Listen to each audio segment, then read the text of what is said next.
This is Planet Music.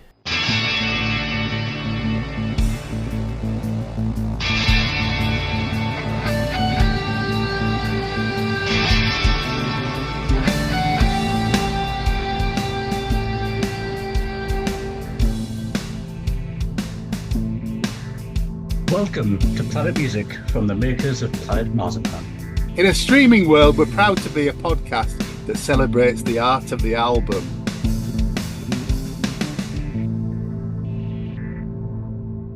Hello and welcome to Planet Music. I'm Meza. I'm here with my good friends Craig. and Mikey. Hey. God, it's almost like they've got it off pat now, isn't it? That was really good. That was really good.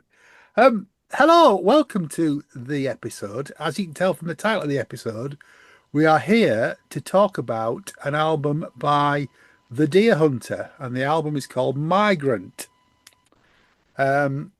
This, full disclosure, was a choice of Graham Tennick. Yes, it was. It was, as will become apparent.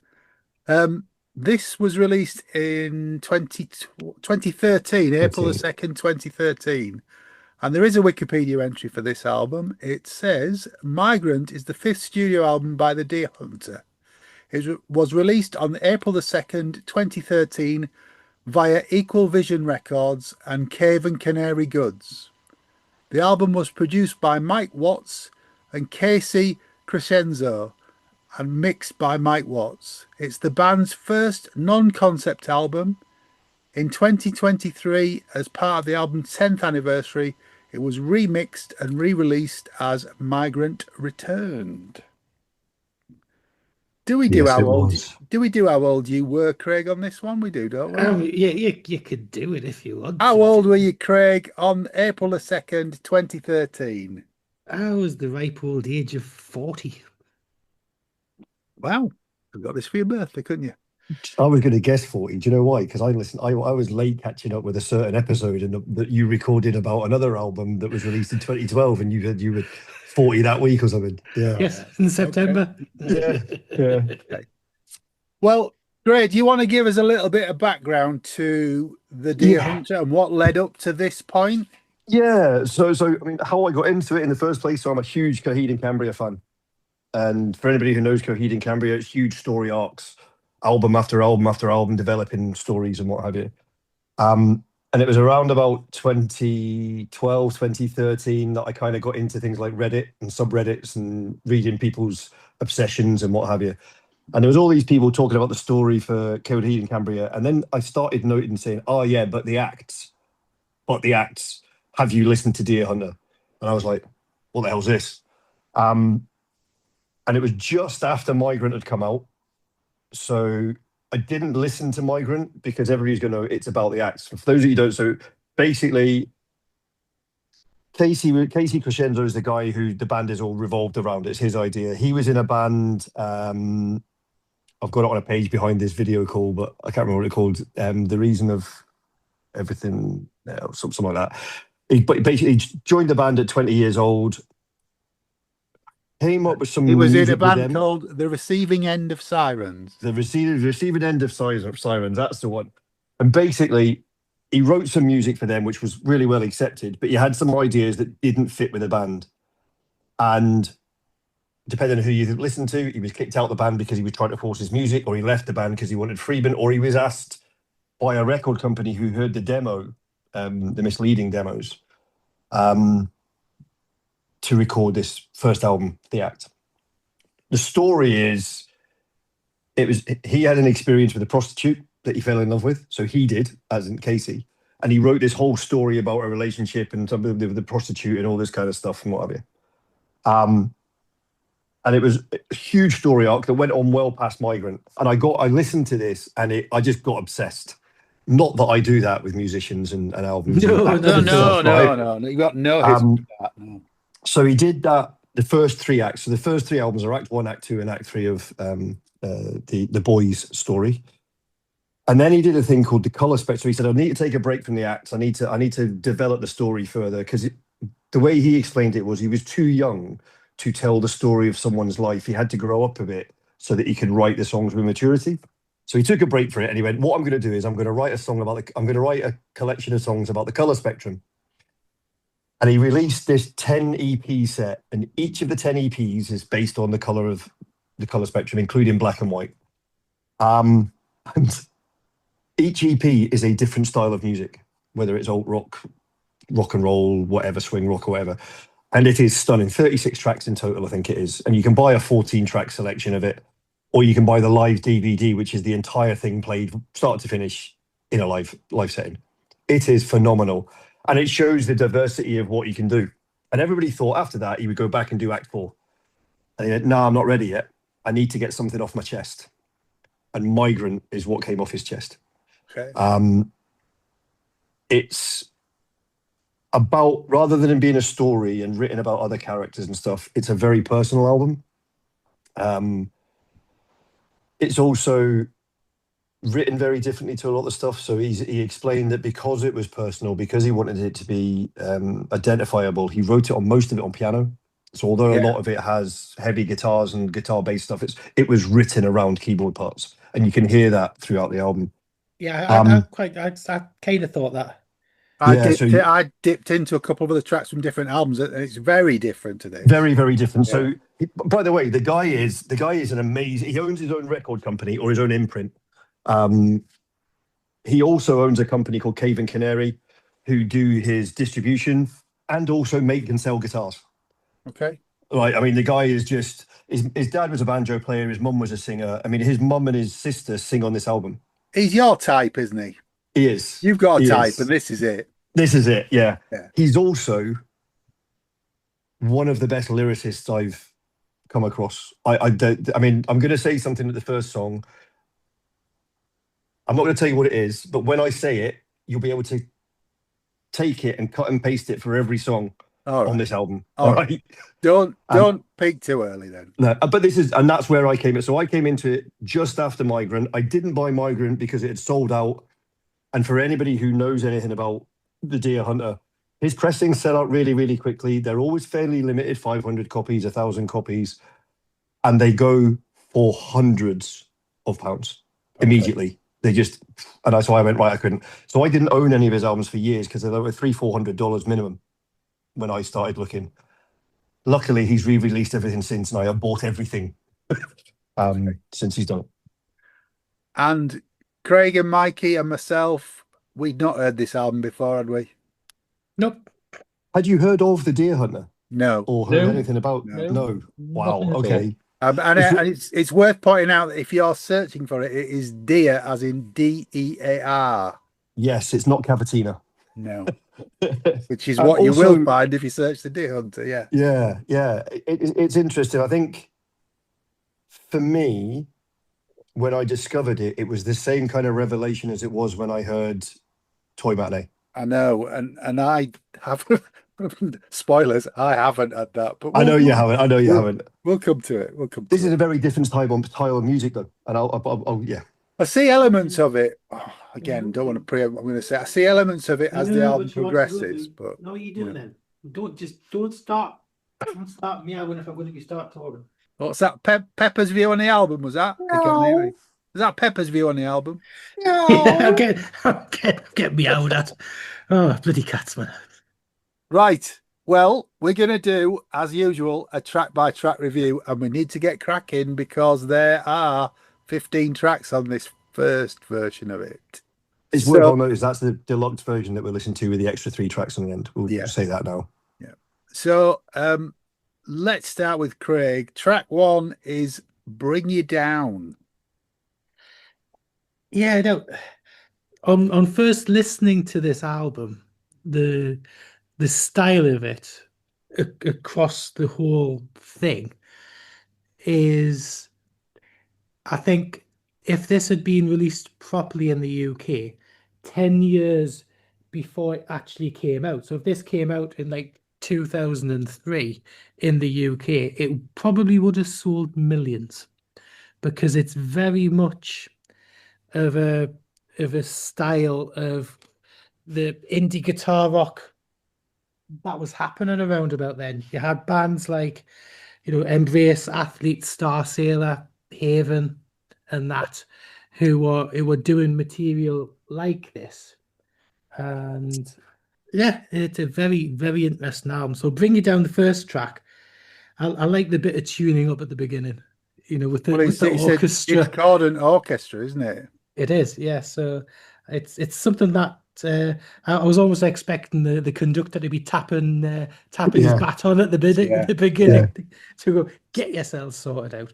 But no, I think it's got a lovely piano and string intro to it. The soft vocal intro. Now his vocals, I was trying to suss out who I think he sounds like, and I've put it down to two people Go on, then. on this song. Will South from 13 Senses, because there's some of the songs which have got a very, very Salt Wound Routine feel to from the first album there. Also, Jonas Bouger, however he's pronounced it, from Mew. And especially when he's doing I hadn't thought of that. falsetto. Yeah, when he's doing like the falsetto things and stuff like that. There is so much in this album that I could actually pick off albums from 13 Senses and from Mew as well, where I can see the because this album does not sound American in the slightest. It really doesn't. It really doesn't.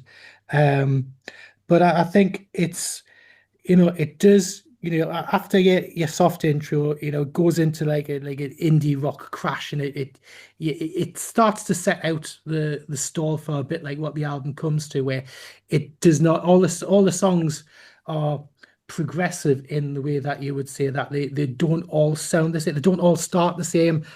They'll start the same. They're not the same in the middle. They're not the same in the end. The songs develop. But I think it's quite poppy and accessible.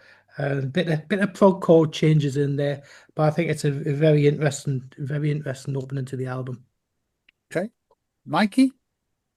Very similar to Craig, I feel. I didn't know what I was going to get when when the sires hit the track, but we all listen to it on streaming. Yeah, fantastic opener. I read it was a 4-string quartet, not a full orchestra, but I have been watching some of the making of trailers on YouTube, and it was very interesting watching the guys in the studio working with the strings. A very, very atmospheric opening. And again, you just think you're getting comfortable, I think I know where this is going, and then bang, in about 1.5 minutes, 1:40 into the track, and it's off on a tangent. And I'm like, right, okay. And I was really getting the vibe of this. It's orchestral, but rock and really sort of like tight with a lovely live feel to it. It gave me actually Coldplay Teen vibes, probably more leaning towards the Coldplay. I just like the way it's just, there's a lot of builds and drops in each track throughout the entire album, and I love that. The stopping and starting techniques and the rhythm changes, absolutely wonderful. I did actually watch on YouTube today. There's an acoustic version of this track, and at the end of the track that Max and Casey do together, they have a little bit of a chat about the album, and I think they were promoting the remixed, re-recorded version of the album at that point. And Max says that Casey kind of unintentionally wrote a divorce album, and you kind of get that, the lyrics. I'm going to back you up there, Grim. The lyrics throughout this entire album are absolutely top notch. And one of my favorite lines is actually off this track itself. It says, "Every sudden feeling of helplessness led me down to the bottom of myself." Great. And I think what I liked about this as well is that you've got quite heavy, dark lyrics going on through a lot of this album, but quite uplifting, anthemic music. Wonderful stuff. Really great opener. And from track one, I was sold. I thought if the rest of the album follows like this, Audra will win. Absolutely love it. Okay. Yeah. I don't entirely agree with either of you, if I'm honest. It starts with this sort of discordant orchestra into a sort of piano with a almost brushes like a train rhythm, and then the full band with horns kick in, and that's the whole thing takes off in a completely different direction. It really isn't what I was expecting at all. A bit like Craig and Mikey, I was trying to place which vocalist he reminds me of most. Not particularly on this track, but some of the more up-tempo tracks. I get a bit of Brendan Urie from Panic at the Disco. Yes, definitely. You know, when he's really going for it, he gives me that sort of vibe. I mean, I love 13 Senses and I love Keen, but I can't hear either of those two vocalists in this. He's got a very clean voice, which is great. I was explaining to Gray before we started recording, the first couple of plays of this album, though, did not grab me at all. It's not an album to put on in the background. It was only when I listened to it in headphones that I really started to get things out of it. This is by far not the best track on the album for me. Oh, God, no. It does get progressively better. It's okay as an opener for me. Gray, what do you make of it? So I think this suffers from him being too clever, because if you know his other material, if you know the acts, the start of this song makes you believe you're going to get an acts album. It makes you believe it's going to be written that kind of way with the orchestral piece, the growing and all that all kind, and then it just, as you say, it just goes off in one other direction.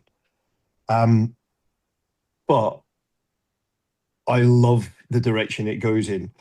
I will say, because I think one of the things you said to me, John, before we started, like it just, when you're not listening with headphones on, it all just sounds the same. It's one level. It's like, and I've got a friend who's a mixed engineer, and I said to him one of, not this album, but one of the other Deer Hunter albums, and he went, "Mate, I can't listen to that." He says, it's all full on all the time, and he says that's I can't do that. Well, there's a point on the third track on this album where the whole mix changes, and it gets infinitely better from that point. Yeah, because everything becomes clearer. The instrumentation is clearer. There's space in the songs where you can hear what's going on. Yeah, you know. But, and this is the copy and paste moment. I fucking love his lyrics and I adore his voice. When it's whether he's doing the belting it, like, and I think the Brendan Urie thing is that belting stuff is like, Sin's Not Tragedy and all that kind of stuff. It's like really, when he's going for it, it's really powerful. But when he's doing that close into the mic, quiet, personable stuff, it's just, it sends shivers down my spine. And for me, I mean, it's lyrics like, "I tried so hard to hide the cynic in me far from sight, but moments still arise when my flaws get the best of me." That is brilliant. And I think one of the things that will repeat through this album is, this is songs about him, about his experience. The last song is the best example, and I will tell the story of that. And I don't mean the last song on the original album, I mean the last song of the deluxe thing. Well, I played that today, and the story you've told at the beginning of this episode explains a lot of that. It does. But it's not what I expected either. But for me, it's a different reason. It's not what I expected, because it started off making me think, oh, this is going to be an acts album. Then it went somewhere else. I was like, here we go. Yeah. Okay. Let's move on to track 2 then, Whisper. Craig. Yeah, this picks it up a little bit, doesn't it? This one's a bit more faster paced. Again, it's got some lovely strings in it. This is the one where I really thought that sounded more the vocals from Will Smith from 13 Senses in the style that he sings the Salt Wound routine from the first album. That's the where I actually got the idea. Now, I re-listened to that afterwards just to think, is that what I'm thinking of? And to say, yeah, that's what I'm thinking of. We should do a 13 Senses album. Oh yeah, we should. 13 Senses. We should do a 13 Senses album. But it's got some great like power pop, like power indie pop chords to this. But there's one thing I was thinking at the end of it where he uses like vocal effects later on, and he sounds so like Steven Wilson at the end. The very, very end of it, where when Stephen Wilson's got and H has done it on Radiation, the using the bullhorn kind of effect. Yeah. Yeah, that's the open your mouth lyrical part. The open mouth bit Yeah. to the end, I think Yeah. he's got like a rotary speaker slash Yeah. And vocoder it on it. sounds very, very Stephen Wilson on that. But yeah. Can I just say before we move on to that, so it's really interesting hearing you lot saying, I think it sounds like this, because like Casey is Casey, there's all this, and I've never actually found myself thinking, oh, that sounds like such and such, because I'm so engrossed in what he did. And it's really interesting hearing all these, because I'm like, oh yeah, so it does. But it's what you do when you listen to music. You listen for reference points, and because we don't know any of the background, we're looking for reference points from our own taste and things we've heard before. Yeah, I mean, I must admit I had to do the same, John, because I didn't know what I was expecting. So when I was listening to each track, I was doing what does this remind me of? Where's it taking me?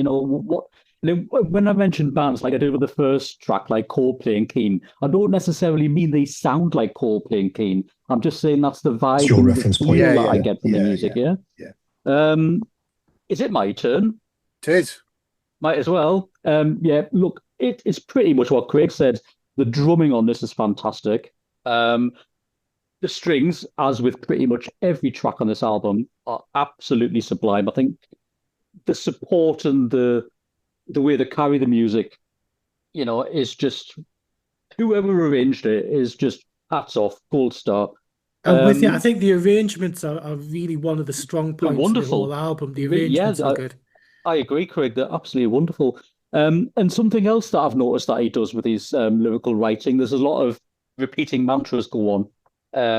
And I think this track was the first one that I was made really aware of, where he does the "Don't let the world bring you down" repetitive line.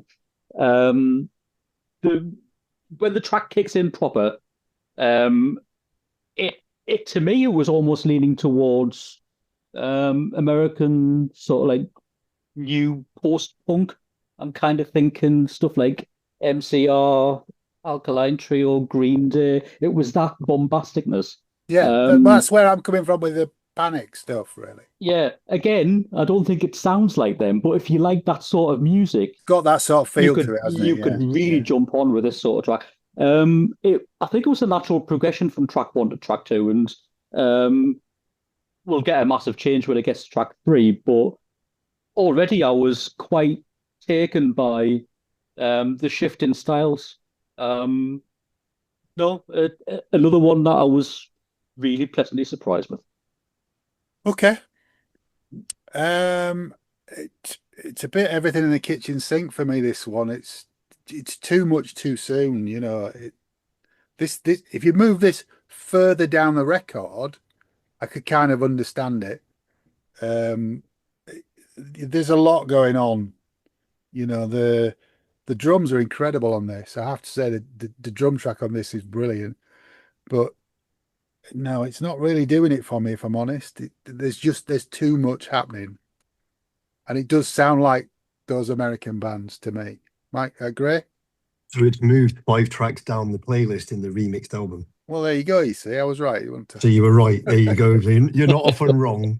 I am often wrong, but I ask Craig to cut those bits out of the podcast usually. So that's why the podcast is only 4 minutes long now. Hey, go on, Gray. Tell us what you think of Whisper. So I'm loving the fact. I'm going to ignore you, John. I'm loving the fact that I comment on the strings. So the first Axe album had an orchestral feel to it, but it didn't feel right. It didn't feel good. From Act 2, he actually had somebody working with him, doing string arrangements and strings, and he uses, I think it's called the Awesome Orchestra, and some Adam. Is it Adam McClune or somebody? I'm going to have to check. I have a page open. Adam McClune. As a sort of string arranger, and he's done a classical album with him. Casey's done a classical album on his own, and he's done a classical album around the Deer Hunter music as well, based on the stuff that he's done. So he really does build that stuff up, and just I mean, obviously, he's not playing stadiums. He's playing small clubs and pubs and things when he plays. And one of the comments is he often struggles because these brass sections and string sections that he writes with, he takes them on tour. Wow. So he'll turn up with a 17, 18 piece band. Not quite that many, but he'll have the brass, he'll have the strings, he'll have 2 or 3 guitarists, he'll have the bass player, the keyboard player, the drums. So it's a big, so he can get that sound live. I would imagine live, it's great. Yeah. But this song, so one of the things he said about this album is he tried not to layer the vocals. He tried not to do lots of re-recording, and because obviously, you know, people double the voice to give them a depth and a thickness. He tried not to do that on this album. He tried to have the lead vocal as a single thread because it loses a level of personableness, personality, closeness if you double them up, because it takes away the instance of it. But There he's is some in he's this. almost shouting on this, isn't he? Yeah, but there's bits on this where he layers. You can hear a harmony vocal or a backing vocal, but there's no double takes. And again,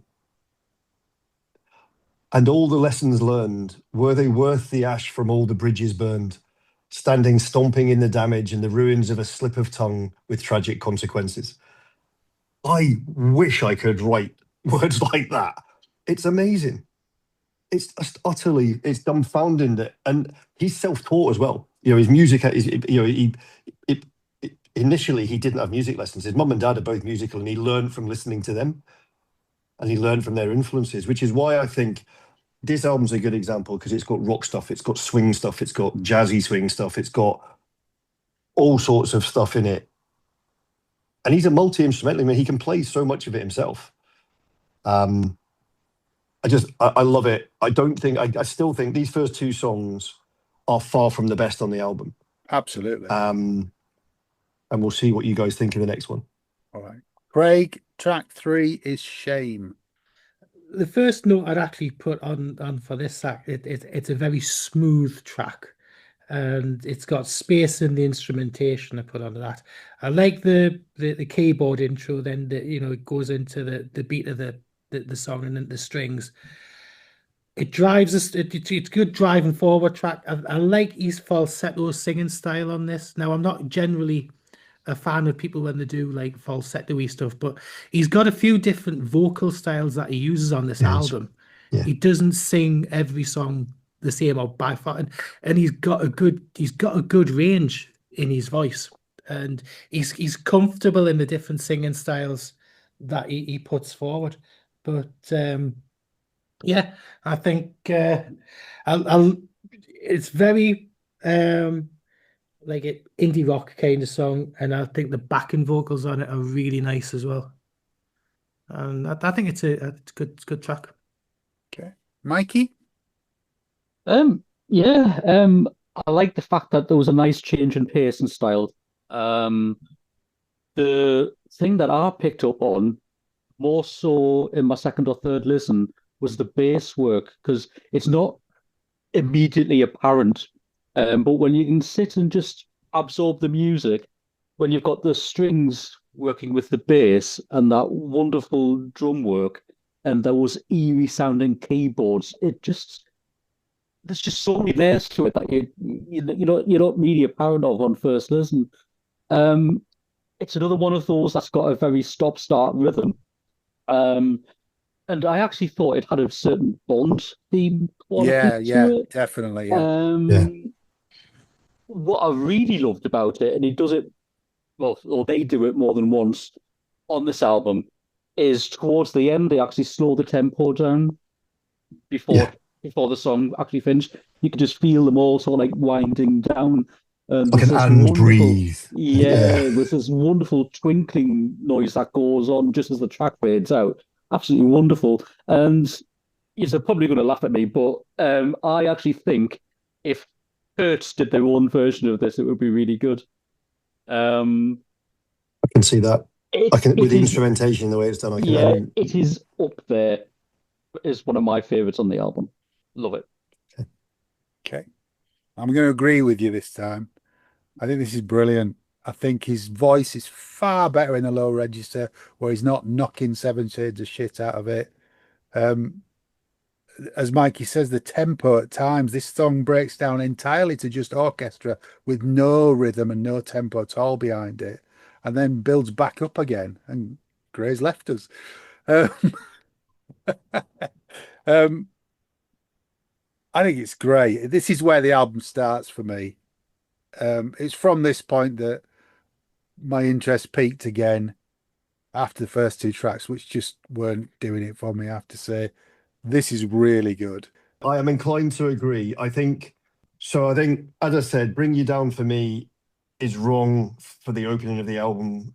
And I understand why he did it, but I don't think it works. Whisper for me, again, I agree with your kitchen sink comment to an extent. And it was like, just give us a minute. Let us get into it. This brings it down. And it brings it down in a really, really good way. You've talked about the bass work and the drums and the strings. If you've listened in headphones, John, Yeah. and I don't know how good your headphones are. Well, they're not as good as yours, but yeah. But you've got the it's almost like a pizzicato part, and it's a guitar. Yeah. And if you listen, it moves around because it goes da da da da da da da da da, and it plays around in the thing. It's quite unnerving. And if you listen to the words and you listen hands to the left style, and right. yeah, Just for the listeners, because they can't see you moving your hands. all right, yeah. And it's brilliant, and that kind of movement is kind of unnerving, and it. Oh, by the way, the backing vocals on this is his mum. It's his mum, Judy Crescenzo, that sings the backing vocals in this song. And I love the lyric. I love the whole vibe of the song. It brings it down, but it's still got movement. It's still got this vibe to it. So I think it's got a depth to it that the first two tracks don't have. Yes. Yeah, It's totally agree. It's quality. It's really, really good. Yeah. Shall we go on to the next one? Craig, track 4 is An Escape. I think this is one of the more straightforward tracks. It's the indie, as you're talking about the vocals, the indie rock voice returns for this one. And the indie like rock pop chords return for this. It starts off like it's a bit slow, the acoustic like guitar like bass and stuff like that, and then it picks up. It's very straightforward. It's canny enough track. Don't have a lot to say about it, but it's not a skipper. Okay, Mikey. I love this. I think it's absolutely wonderful. I called it, in brackets, Not So Manic Street Preachers. If you kind of know there's work from This Is My Truth, Tell Me Yours, or Everything Must Go, it has that feel to it and that drive to it. The strings, again, and I'll repeat this is my cut and paste, the strings really elevate the song for me. I think it just, how they can do that rockiness, but have the orchestra there and it not invade the space is just really, really, truly amazing. And the last 30 seconds of the track for me is absolutely awesome. The breakdown, it's just top-notch stuff. It really, really is. There's a wonderful line in it as well, which is, but in the arms of another, you were crying under the covers. Yeah. Nice little dicky vitriolic lyrics, which will, are quite apparent throughout the entire album. But yeah, this was vying for favorite track on the album for me. Okay. Wow. I think it's better. I think it takes elements of the third track and the first and second tracks and mixes it up a bit. I'll tell you, another vocalist that I got from the intro of this is Pat Monahan from Train.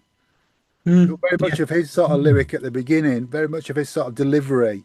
But then we go back into some of the more shouty bits. But it's not, as Mikey said, there's more space in this track. It's not, you can hear things, you can hear the instrumentation, but it's still up tempo and then it comes back down again. Starts with a nice bass, dirty bass riff as well, which is lovely. Yeah, this is good. This is good. I like this. Oh, well, I agree with all of you. Apart from Fair. I kind of agree with him because it is that kind of poppy song, that alt rock kind of is the more straightforward song. Until you actually compare the vibe of the song and that upbeat kind of driven sound and the sheer desolation of the lyric. Yeah. Do you know what I mean? It's like you think of it as like, oh yeah, it's quite an upbeat poppy song. It's got a good groove to it. It's kind of it's got a happy vibe to it. And then you go, oh God, where have I gone? And will I ever see the ones I tell to believe me? All the things I have done to keep those around from learning to read me. It's just like everything he says in this song is like negative and frightened, and it's as a personal album, as something where he's actually trying to get some of his demons out. Some of this album's really terrifying. Do you know what I mean? If you think of this is somebody's shedding their skin, the lyrics are so deep all the way across the album. And yet you listen to the song and you go, yeah, this is great. I can bop to this one. Really clever. I think that's the challenge that I've got is I'm not going in to dig those lyrics out because of the way that they're delivered. Yes. The juxtaposition of what they're saying and the way he's singing it. Yeah, no, I can get It's that. really weird. It doesn't make me want to go, oh yeah, there's something deeper here, you know. So it's 'Cause an normally- interesting. Yeah, because normally you know fine well, a lot of the albums that we've reviewed, I've delved deep into the lyrics. We're normally talking about lyrics a lot. Yeah. Yeah. But this album, I haven't as much. I think it's possibly because this album, not to put too huge a finer point on it, we haven't had as much time with this album as we have previous albums that we've reviewed. And I can't think You know, why. So this is it. This one's one that we haven't had as much time to delve into than we have in pretty much all the albums that we've done previously. So it's been a little not exactly short-changed, but we haven't had the time with this. Just listeners, just remember where you heard that first, because Craig will be saying that for the next 3 or 4 episodes, I think. Because we've got choices by other people that Craig's never heard. So coming up. And we're recording 2 days normal, not earlier than normal as well, that we wouldn't do. But anyway. We are, yeah. So that, yeah, and half an hour earlier. What the hell? Sorry, where were we? Any more on Escape, Gray? No. Nope. Okay. No, I could wax lyrical about everything all night, but we'll just. You could, but we're trying to keep it under 3 hours. This one, so all right, okay. Craig, track 5 is Shouting at the Rain. My first note on this is would have made a fantastic single in about 2004. This would have been potentially a good lead single in the UK for this album back in the day when you would think that this style of music was a lot more popular. Yeah. And I think it's got really nice smooth guitar work. The backing vocals on this are fantastic. To me it's back to a Mew style song with touches of 13 Senses. It's got that like European sensibility to it, and I say I love the guitar solo and the guitar work and that on it. This is one of my favorite songs on the album. Okay, that makes Mikey? me happy. Yeah, I'm pretty much the same as Craig on this one. This one really moved me. It really, really did. And it's probably one of 2 that I've actually played more than the rest of the album. The guitar work on this one, I agree with Craig entirely. It is absolutely wonderful and really makes the track. Going by what Craig said about it being released in 2004, I can actually bring it closer to that, to this date now. Because I think it sounds like the 1975's Love It If We Made It. It has that feel to it. And I also think if Tears for Fears were to record this as they sound now, as they sounded on the Tipping Point, I think it would work. I think it does have that, I agree, it does have that like early 2000s indie vibe to it. But I think there's bands putting this sort of thing out now as well. The ending for me is the only thing that spoils it. I think it's a bit too sudden. and I could have easily had another 1 or 2 minutes of this song. I think it's absolutely brilliant. And there is a music video for this. There is. It is so sad. It's worth a look. I mean, the track moved me almost to tears anyway, and in hand with that video, it just choked me up. So head to YouTube and watch the music video for this one. It's really good. Okay. I haven't got the benefit of seeing the video. I'm just going off what I can hear. It's okay. I think, although I said Pat Monahan in the last track, this was the one I wrote it down in my notes for. It does sound a bit like a train track to me, not as in a track by train. It's all right. It's not awful, and it's okay. Sorry, great. I need to tell a bit of a story about this one, not about the song, but about where I was. So this was released 2013, and around that time I was at the point where I was deciding whether or not I was going to stay in the army for the rest of my career or get out. I may well take over John's point of actually crying on podcasts at this point. This song's about self-worth and how you see yourself, and the struggle of having spent so long trying to be something for someone else, or something, hiding who you are for other people, that you don't realize who you are anymore, or you're unable to show that freely. And I mean, my first 10 years in the army, I didn't see my son's birthday. His 10th birthday was the first one I was home for.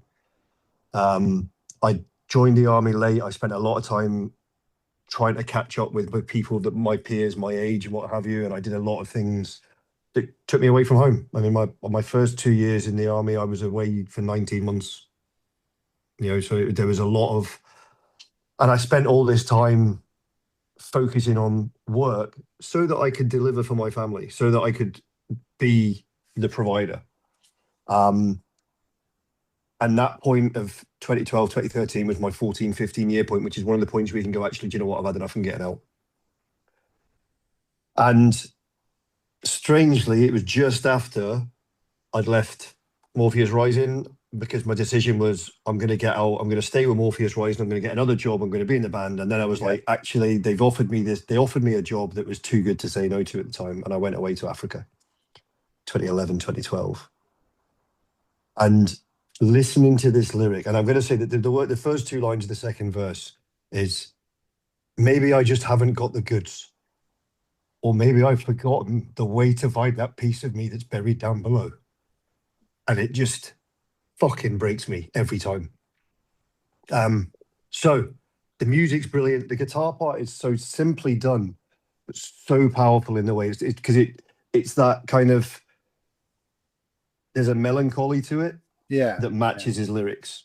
And again, for me, this is not the best song on the album. It's not my favorite song on the album, but it's the one of three that have a ridiculous amount of impact when I listen to it. I can listen to it and not even consider it. Like, if I pay attention to the words, no, I am a sodden mess. Okay. Well, obviously it means a lot to you, mate. So talking about crying on the podcast, this is why we will never review Thea Gilmore's Lie Jacker album, because once you get to the song that she did with Joan Baez, The Lower Road at the end, I cannot listen to that song ever without crying my eyes out. Right, that's definitely going on the So list. it's not. That's Definitely going on the list now. It's not. It is. It is. We're taking it in turns. I've cried. Gray's cried. It's you or Mikey next. Well, Mikey's been close. Mikey's been really close. I've been close. Yeah, Mikey's been close. Anyway, welcome to Cry Along with Planet Music. The next track on the album is The Kiss of Life, Craig. Now, we're back to talking about sound-alikes. This is another one where the vocals reminded me a lot of 13 Senses and the song Gone from the Invitation album. The vocals at the start, and that remind me so much of that. But it's got a really nice intro, a the intro to it is gorgeous. Then a minute or so in, it changes to like indie pop rock style again, but some nice drum brushes, and it goes quite bass driven. And I think it's got like almost like a prog sensibility to it, because the way that it's structured. You know how what we were saying earlier in different song, how it starts one way, you think it's going to go somewhere, then it changes again, then it changes again, and this is another one like that, and I like the way that it changes, and it keeps the interest level up. So I do like this song. Okay, Mikey. What Craig said. Okay, great. That's it, great. No, No, don't you dare. I'll tell you who it reminded me of, the vocal style, and you're probably going to cringe. Brian Molko from Placebo. really? Right. Yeah. I've seen Ooh. Placebo. Yeah. Just the delivery. I think there was something about it. I totally get that. The piano work, and you can tell from what Graham said earlier on about it being written around a piano, because Yeah. there's a lot of these tracks start out that way, and I think that dipping your little toe in prog works really well for this album, because like I've said in like previous tracks, the stop, the start, the rhythm changes lend themselves to stylistically the way the band develop. You've got like dropouts and comebacks, and so well structured. I love the bass work in this. I love the guitar work. I love the drum work. And there's this instrumental section in the middle, which just builds and builds and builds, and then it just drops out, and you're left with just vocals and piano again. It's wonderful. And again, it's another one of those tempo slowdowns before the song ends. Yeah. Really cleverly written, really cleverly performed. And it feels like the band's just working really well together on this one. Really good track. Yeah. I think I agree with both of you. I think it's a great track. It's a full band track, but it's not a wall of sound track. Yeah. And again, as I've already said, I appreciate that side of this album better than those that are really going for it full throttle. It's nice. I mean, there's great female vocals, well, 3/4 of the way through, which kind of building with like quite a quick drum beat behind them, and the whole thing's building up. It's really clever, really clever. I like this. I haven't really looked at the lyrics though, Gray. Are they important? Yeah, so it's funny. So where Craig was saying, it starts really nicely. It's got that kind of, and it's a really drenched sound. It's really full of reverb and all this kind of, and then shoots off in another direction. And I think that's because it's the first four lines are saying, "This is what happened. This is a story I'm going to tell you." So it's like from a memory type thing. So it's drenched in sound. And then it goes, so basically it's hope was closing with my eyes, down the shallow grave I was lying. Then I heard someone say, he'll be stuck here forever, but I prayed it wasn't forever. And then it changes, and you've got the music changes, and the reverb goes. You're in the moment, it's in your face, you're talking to a guy, and it's because you were leaning over me, clutching memories of when I was alive, and then you breathed life into me one last time, but I prayed it wasn't the last time. And so it's a love song to someone who has dragged him out of a depression, dragged him out of a place that he didn't want to be. But the way he does it with the different aspects, you're talking about the stops and the starts, and it's like a random thought process. He's singing about, talking about the memories of the song, the memories of the person, memories of how bad he feel, but how good he was, because it would be so wonderful to see your starry eyes again, which is the refrain. I think is brilliant. Again, still not my favorite song on the album, but it's just so well done. Okay, cool. Track 7 is Girl. Craig, what do you think of that one? Now, this is almost a bit of a change of style to it, because I put on my notes, it's like a pop version of a Muse song. Yeah. I don't know why. I think it's really said because I would love to be inside your head, but I really no, wouldn't. you really Really don't. wouldn't. It's more to do because his vocals on this are like they're quite a screamy vocal, and they've got like almost like a Matt Bellamy like a vibe to it. Yeah. With that, that's where I got that from.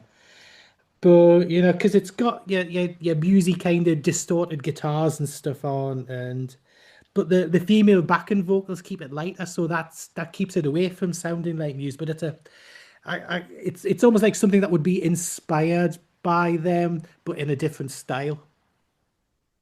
I get that. Well, Yeah. does that make any freaking sense whatsoever? Kind of, yeah. But yeah, it's okay. It's not not one of my favorite songs on the album, but it's interesting. It's different. Okay. Mikey? What Craig said. Stop. It was Done. Get some ideas. Come on. yeah, it was almost jarring because the musical style is quite different from the rest of the album. And at this point in the middle of the album, it doesn't really feel like anything else after it either. What I did like about it, it's got quite a funk rhythm to it. But you've also got this sort of like grungy grittiness sound to it as well. The guitars at about 2 minutes in are absolutely wonderful. Yeah. Absolutely wonderful. And like Craig said, the handoff vocals that the girls are given against his lyrical refrains are absolutely brilliant.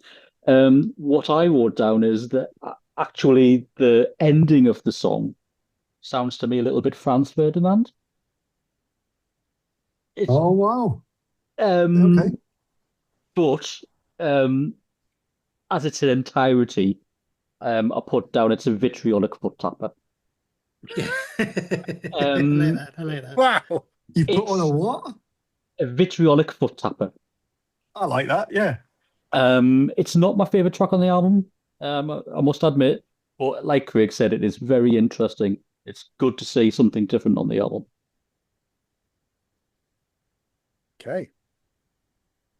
I love this, but this is so Panic at the Disco, this. Yes. The way it jumps around stylistically, Yeah. the vocal delivery, the female vocals, then cut to a staccato drum with a it's brilliant though. It's really good. It is not like anything else on the album, as Mikey says, but that makes it so much better. Why it's right in the middle of the record, I've no idea. But it's great. Yay. So the female vocals on this are Asia Crescenzo's. That's his sister that does the female vocals on this one. I love this. It's jarring as fuck compared to the rest of the album.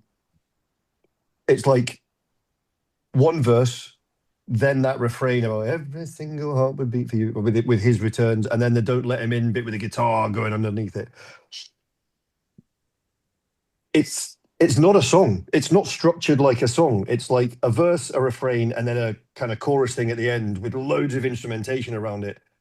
It's a hate song. It's about a girl that obviously he's got a beef with. It's really, really, but it's brilliant. And so one of the things he said about this album. So in particularly in the color spectrum, there was a lot of heavy guitars, a lot of rock and grunge stuff. For the styles of the music he did. And one of the things he wanted to stay away from in this album was distorted guitars.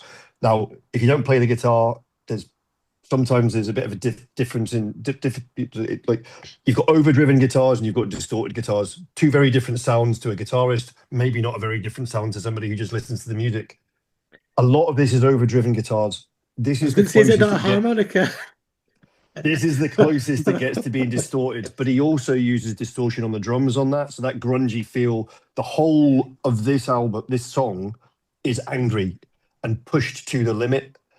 And it's just totally different. And, I mean, there's a lot of different styles in this album, but they all tend to gel together apart from this, which just sets out 1 mile away from everything else and goes, yeah, come and have a bit.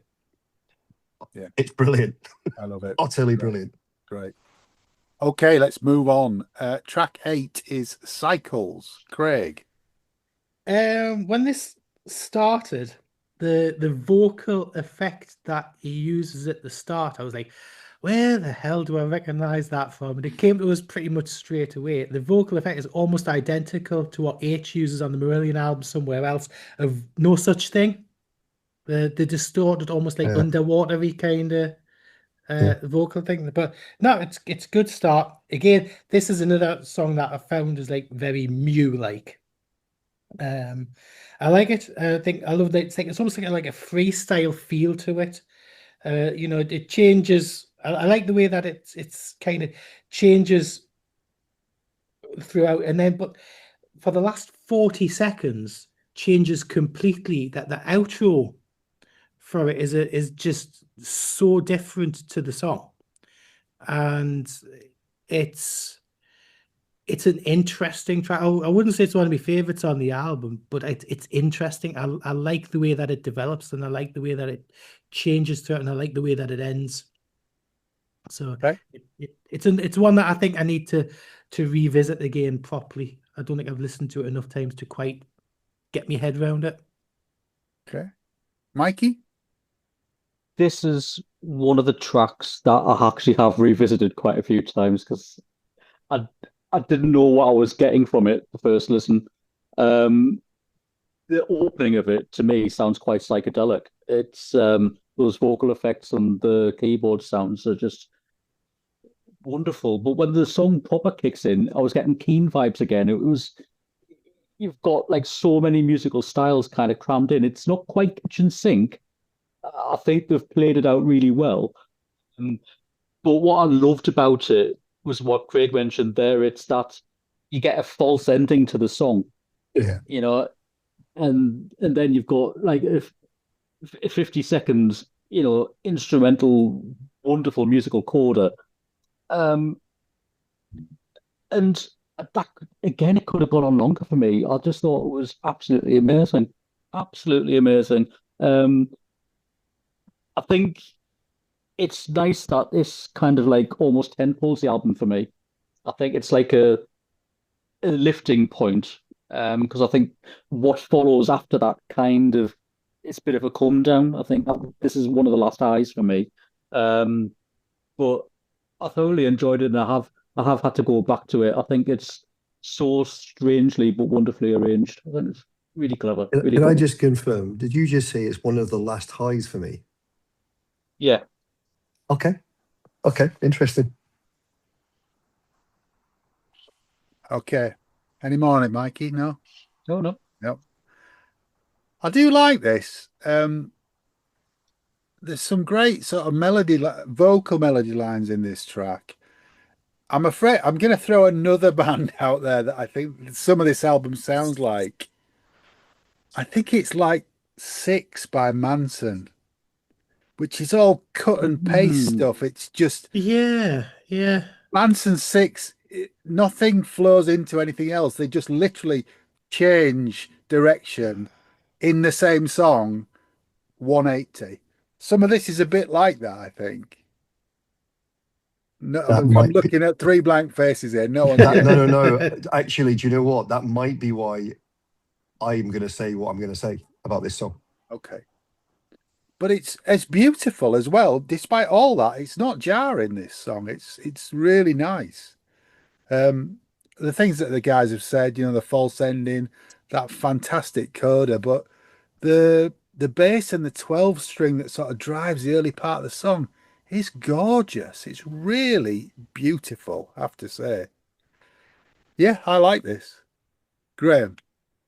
So there are bits of this song which are just brilliant. So cleverly done. The false ending, the coda, all the bits and bobs. But I struggle with that. Let's go this way, let's do that, let's change.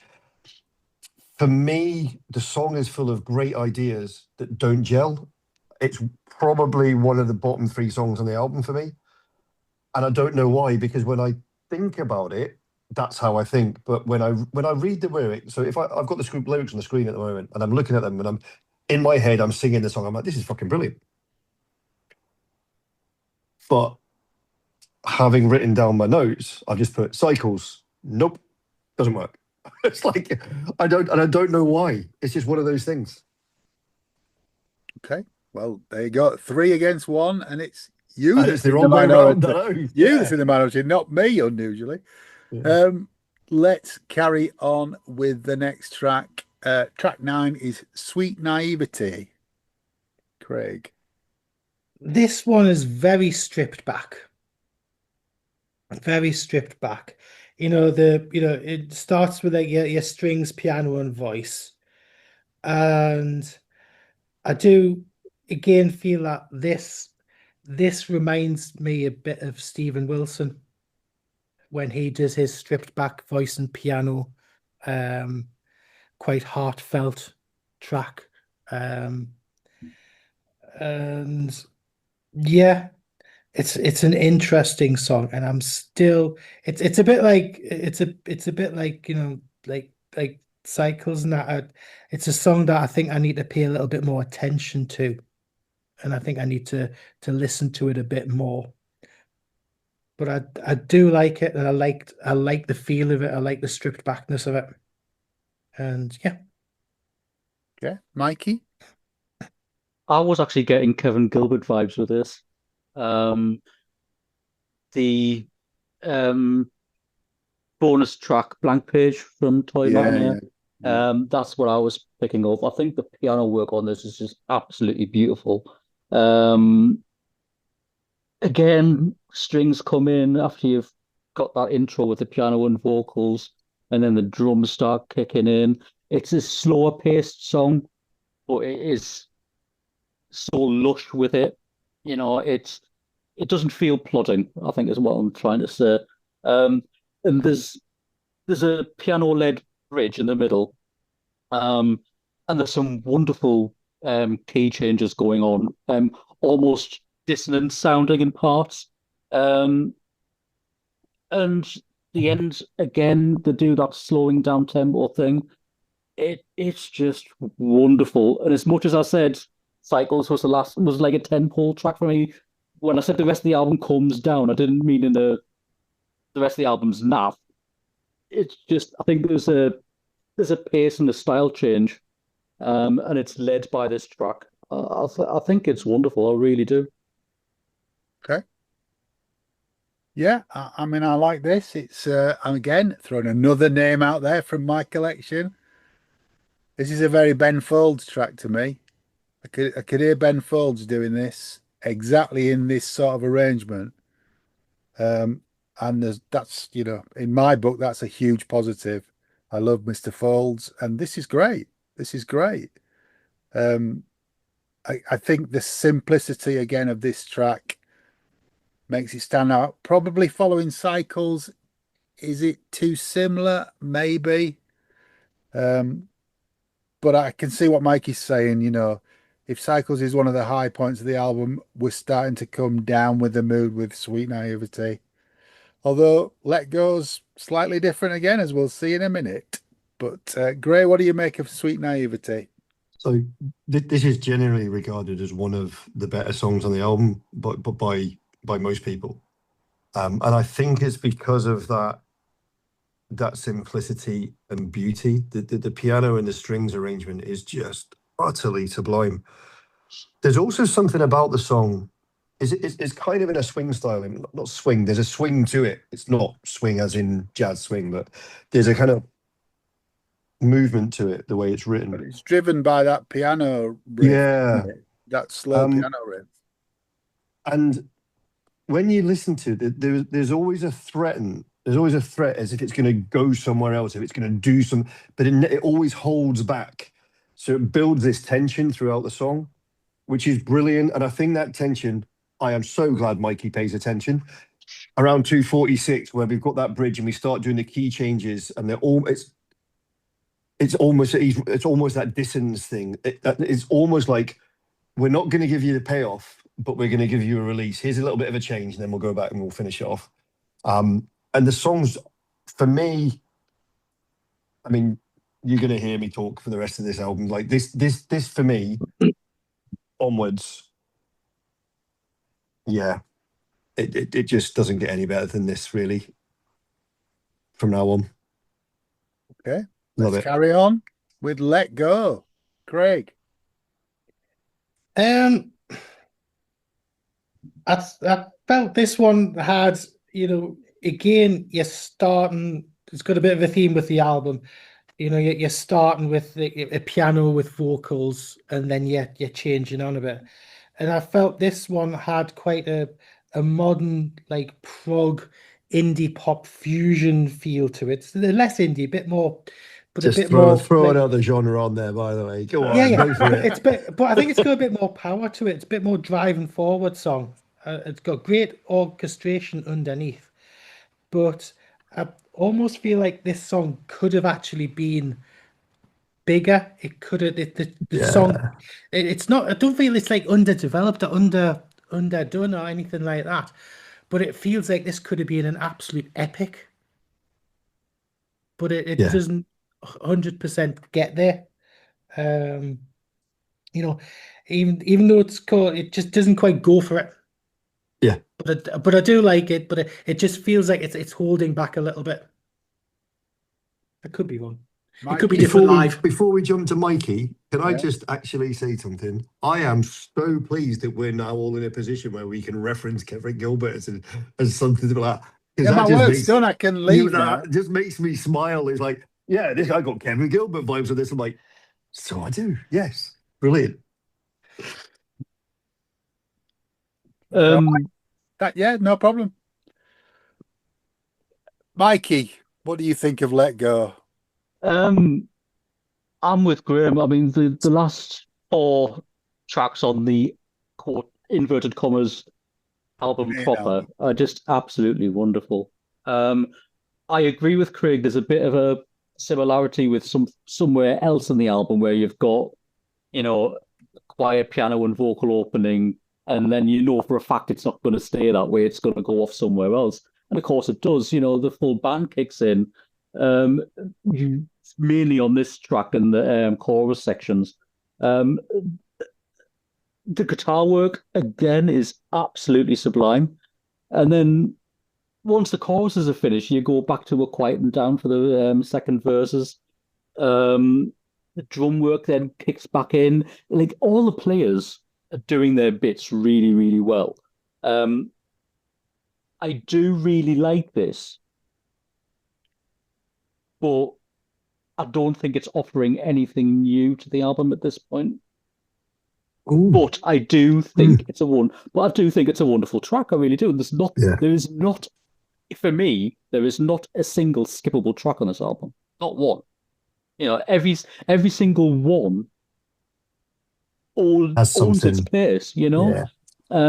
What I do love about this, and it sounds really trite, but there is one single piano key hit at the end of the track, and it sent shivers down my spine. I thought it was absolutely wonderful. Perfect ending to the song. I don't know. It feels right where it is before you get into the last two songs. I think it was the last really bombastic delivery in parts. But yeah, it's missing something. I agree with Craig. It's like not just it's edging, but it's not quite getting there. If you get my drift. But it's still a really good track. I loved it. I don't agree with you two. I think it's brilliant. I think it does what Whisper tries to do early in the album 10 times better. And it's a great song. It's fantastic. The arrangement's brilliant. It builds without the kitchen sink coming in. I think it's wonderful. I was Really. expecting the kitchen sink. Yeah, but it doesn't do that. It's slightly more restrained. If you go back to Whisper, it smacks you in the face. It's not subtle at all. Whereas this has got a lovely melody. It builds. It's fantastic. I mean, this run from probably from Shame onwards, possibly to this track. I'm sorry, Gray. I think he's great. It's the real heart of the album. But I think Let Go is wonderful. I love this, and I think one of the things I love about this is exactly what you say there. It achieves what he's tried to do earlier, and I think one of the big differences is his delivery in his vocals. I mean, the music's brilliant. It achieves much more with less than some of the other tracks. Well, But you've got the same. I mean, it builds to oh, the it's point got where everything the in it. horns come in at the end, Yeah, but it's yeah, yeah. not smacking you right in the face at the top of the song, is it? Yeah, and it's also he delivers a really powerful lyric without resorting to the shouting. Yes. It's Yeah. really controlled, and because it's so controlled, it's really powerful. And I mean, if you look again, this album for me is all about the lyrics, and this one's all about inner conflict. It's all about exercising your own demons. It starts off sleepless nights starting in a war when the worst of me simply can't concede. And it finishes, something says that I will be all right if the best in me won't admit defeat. So it's like that kind of exercising your demons, convincing yourself, do you know what? I'm going to be okay with this. And I think that last piano ring at the end and the way it's done is that's the release. That's I've done it. Bing. It's just, I love it. It's the last, if we don't consider the bonus tracks, it's the last great epic of the album. The others are very different, the next two. Yeah. I could have seen this as an album closer. Yeah, until you hear the album closer. Yeah. Yeah. Okay. Yeah. Love it. Next track then, Craig, is This Vicious Place. I found that what this reminded me of, again, we're back to the reminds me of, this has a very Elbow feel to it. Oh, I hope you've got Elbow on your bingo card, folks, because you're in for a full house now, aren't you? Which genre are Elbow, by the way? Oh, same as Supertramp. Yeah. From fusion jazz pop. Fusion jazz pop.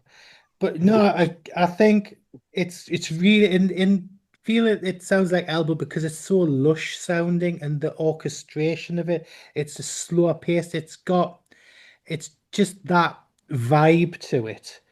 You know, it's got such nice guitar work to it, and it's got a cracking solo in it as well. Yeah.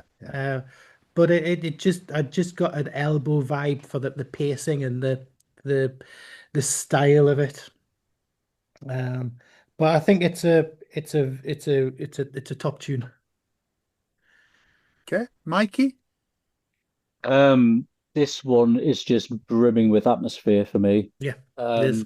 The piano sound, I don't know how they got it to sound that way, but there's almost like an icy cold feel to the piano on this. There's more going on in this musically than you think there is, or at least that's how I felt, because I had to play this a couple of times to really get into it. There's almost like a swing beat to it.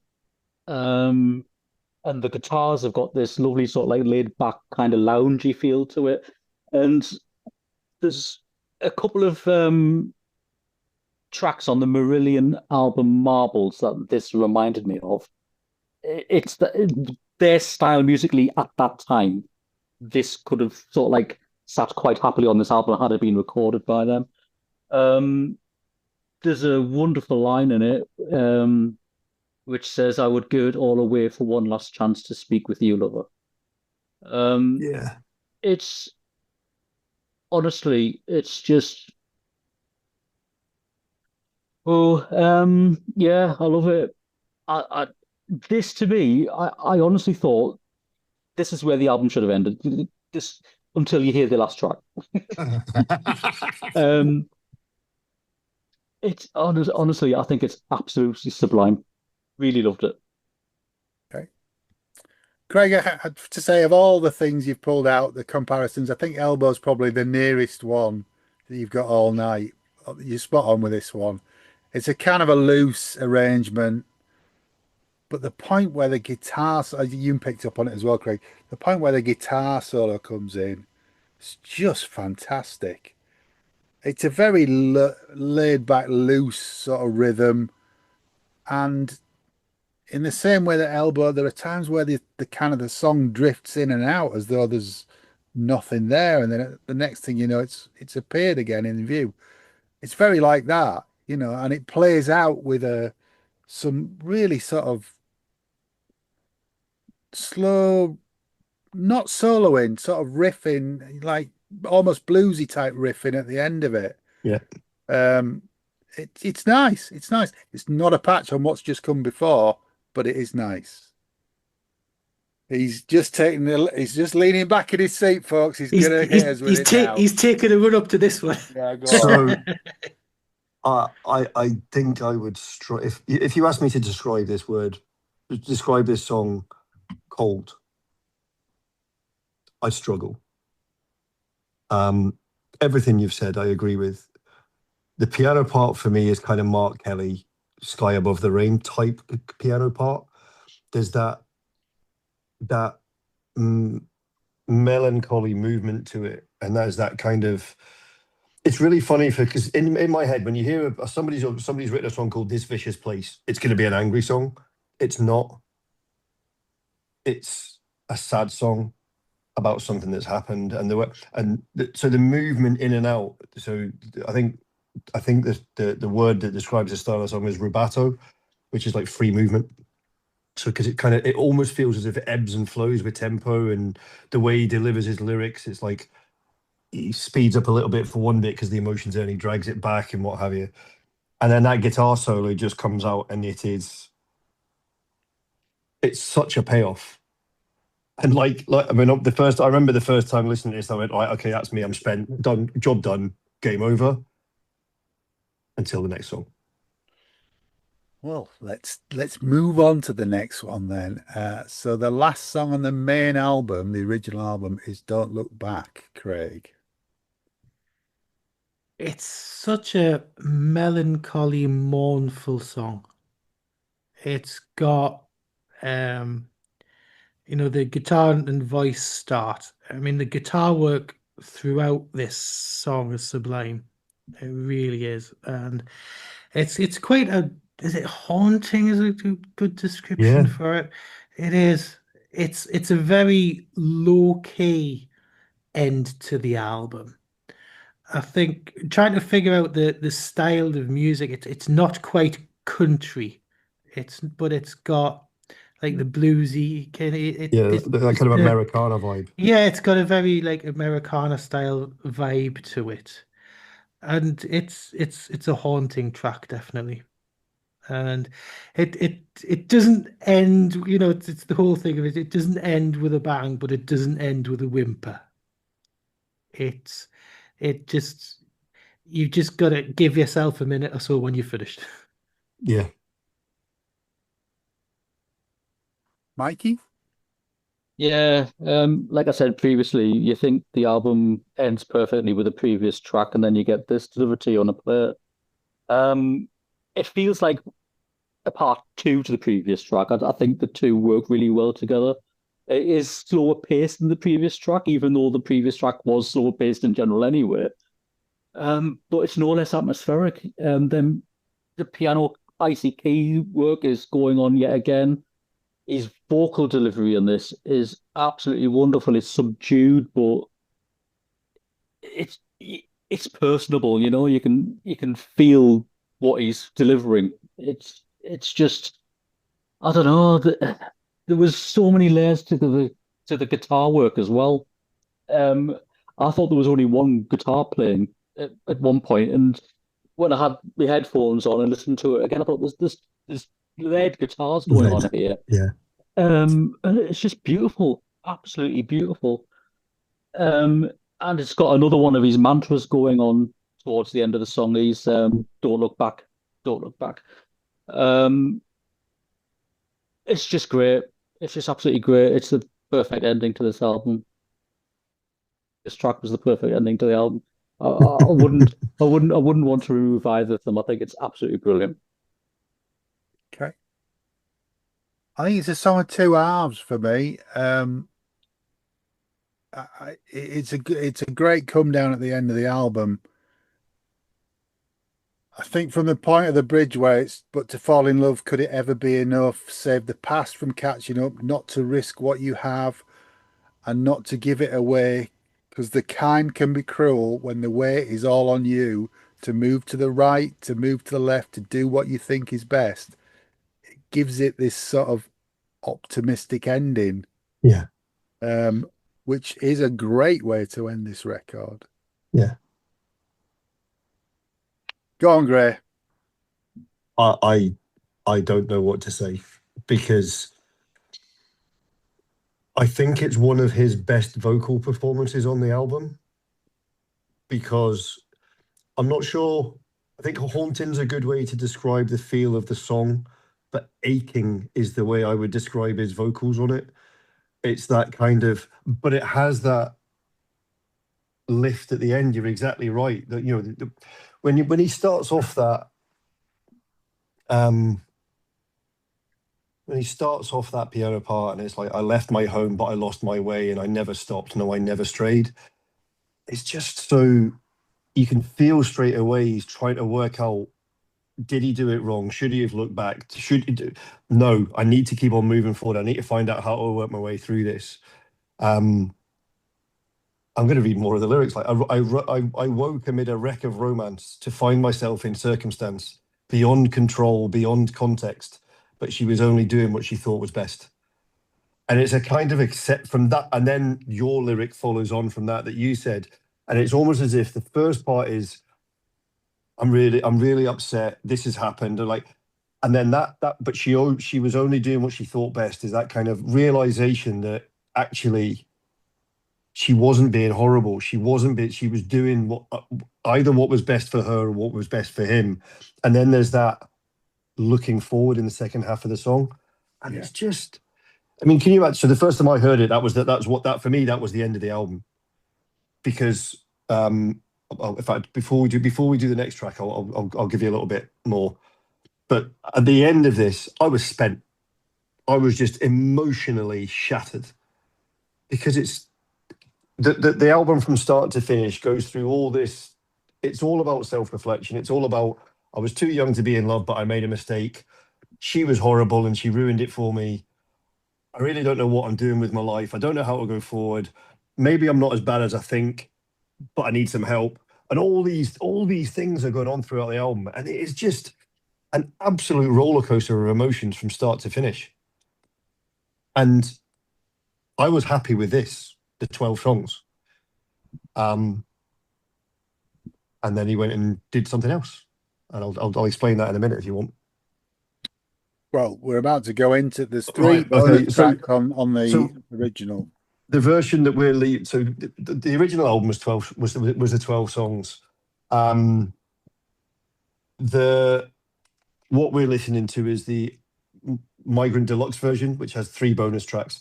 Those 3 bonus tracks actually came from an EP, which was released, I think, the year after, or with the special edition of the album, and it was called Migration Whispers, and it was 6 tracks, and these three are on it. And I think they kept. I mean, how long is the album? The 12 tracks. I don't know. Is it 80? Is it around the 80-minute mark? Just the 12 tracks. I think it is, because he had a habit. No, 80 minutes. No, even with the 3 long. bonuses, it's an hour and 3 minutes. An hour and 3 minutes. All right, okay. Because he had a habit of writing loads and loads and loads of music and then trimming albums back to fit onto a CD or fit onto an album. So I think he'd written a lot of this, because I don't know how some of the songs, even the songs we're about to sing, the songs we're about to talk about, not the other 3. I don't know how they're not on the album in the first place. Because they're brilliant. Just to give you a bit of a. All right, don't be too early. All right, but yeah, we'll let you start talking, Craig. Yeah, I mean, you're talking. I mean, the 3 songs that's on there, you've got "Dig Your Own Grave," "Old Demons," and "The Love." Before I go into "Dig Your Own Grave," I think "Dig Your Own Grave" and "Demons," the 2 of them are of a similar style. Yeah, and I don't necessarily think musically and stuff like that those 2 fit that well with the musical style of the album as is. I think "The Love" does. The Love fits perfectly, but the other 2 don't. But "Dig Your Own Grave." Now, what this reminded me of, because it's more of a driving rock kind of song. It's got a more American feel than the rest of the album, and but it's almost got like a kind of like a punk pop Yes. sensibility. And I was trying to think of, back to our labels and who it reminds me of. And it reminds me of a punk pop band from the UK called The Infidels. And it would come to something along there. They did an album back in, was it, about 2008 called Universe in Reverse. And I think this song and Old Demons as well, the next one, could have fit in that album style. So if you ever, because they're quite punky, but they can also be quite poppy and quite indie. So they do all different stuff and dancey kind of stuff. And again, you look at the Deer Hunter, and he does loads of different styles. Yeah. So I can hold a little mirror up saying that they don't necessarily sound like each other, but they've got almost a similar sensibility. But yeah, I think I don't think it particularly fits on the album, but it's an interesting track on its own. Mikey? I agree with Craig. I was getting definite post-punk vibes with it. This was another one that fitted into the Manic Street Preachers vibe for me. It's a good one. The keyboards are as eerie as hell. I love that. Um, that being said, I don't think it lends anything new. I think we're kind of treading old ground. It's really nice to hear what could have been on the album, but I don't think it would have fit nicely on the album without jarring a little bit or sounding a tiny bit repetitive. Okay. I like it. I think it's good. I think for me, you could shave off the first two tracks on the main album and take them off completely and replace it with this. Bring You Down and Whisper don't deserve to be there. But this is Panic at the Disco. This is exactly what they sound like to me. Not that that's a bad thing. It's a bit jarring off the back of Yes, very much so. the track back that of we've Don't just Look heard. Back. It doesn't Just, flow yeah. at all off the back of Don't Look Back. But there you go. It worked a damn sight better on a separate EP, believe me. It would do, yeah. It's a good Yeah. song. So I agree with all of you to an extent. Lyrically, it definitely fits with the album because it's all about that staring at yourself, staring at the abyss, trying to work out what you need to do, working out relationship problems, all that kind of stuff. I get the Panic at the Disco bit, and it's that kind of It's runaway that train. refrain at the end. It's that. Yeah, but it's also the kind of juggernaut vocal style that he does. Yeah, yeah, like talking, the quick thing. It's just so good.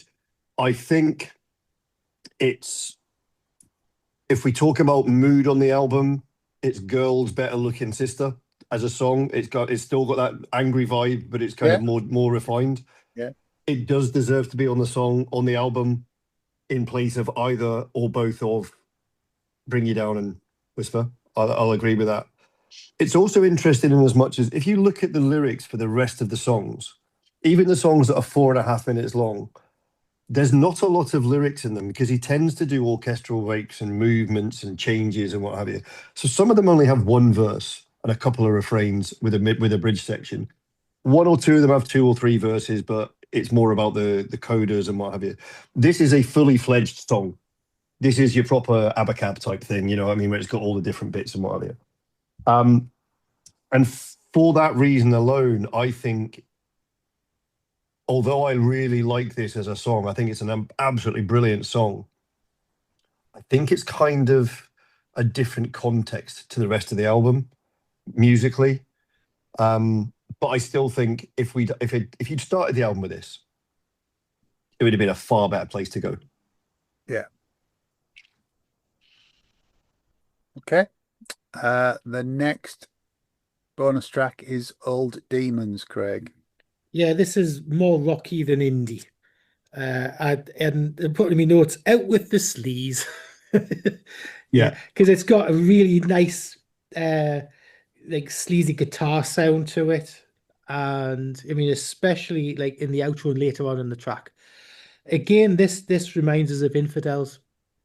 And I think it's an entertaining musically track, and I think it gives it it gives it a bit more of a upbeat. It's more of a it's got a bit more oomph to it.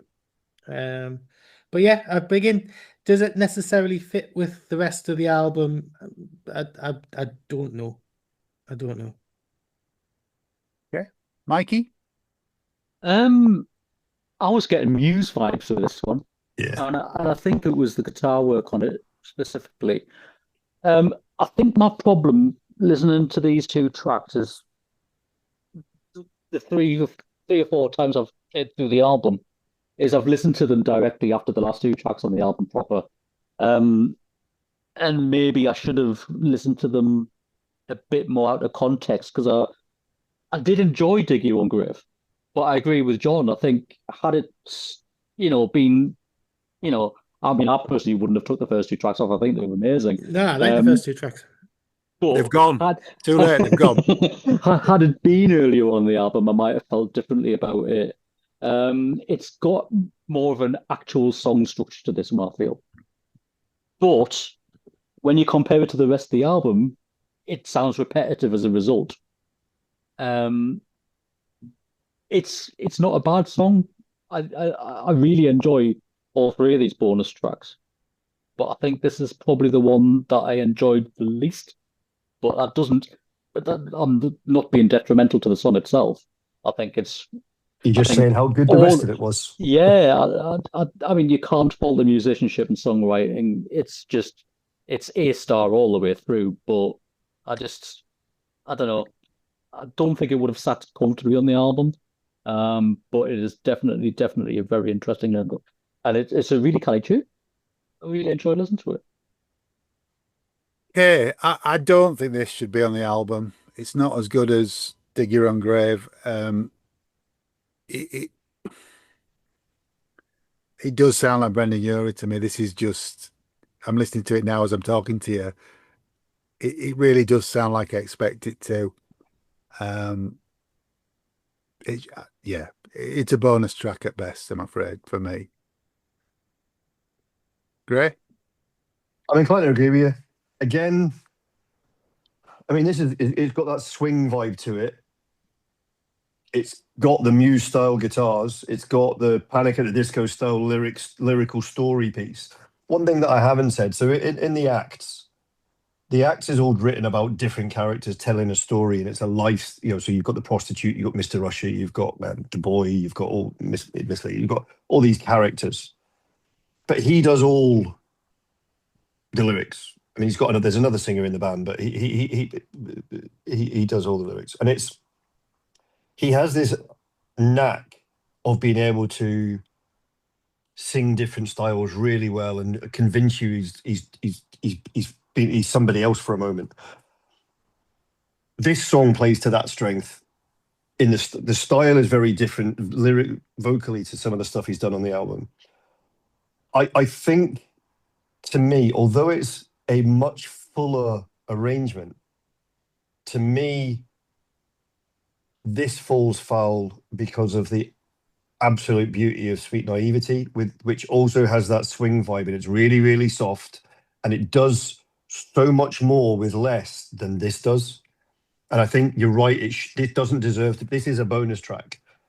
I also think it falls foul of was it Craig that said it's too much of a song. No, I think Mikey just said too much of a normal song structure compared to the rest of it. So it falls foul of that. I like it, as Mikey said. That I mean, while I said I'd put Dig Your Own Grave on instead of Whisper and Bring You Down, I still like Whisper and Bring You Down. I just think they're the bottom end of the album, but the album's on a high plane for me. But this shouldn't have been on the album proper. It was a good decision to make it on a bonus track. Okay.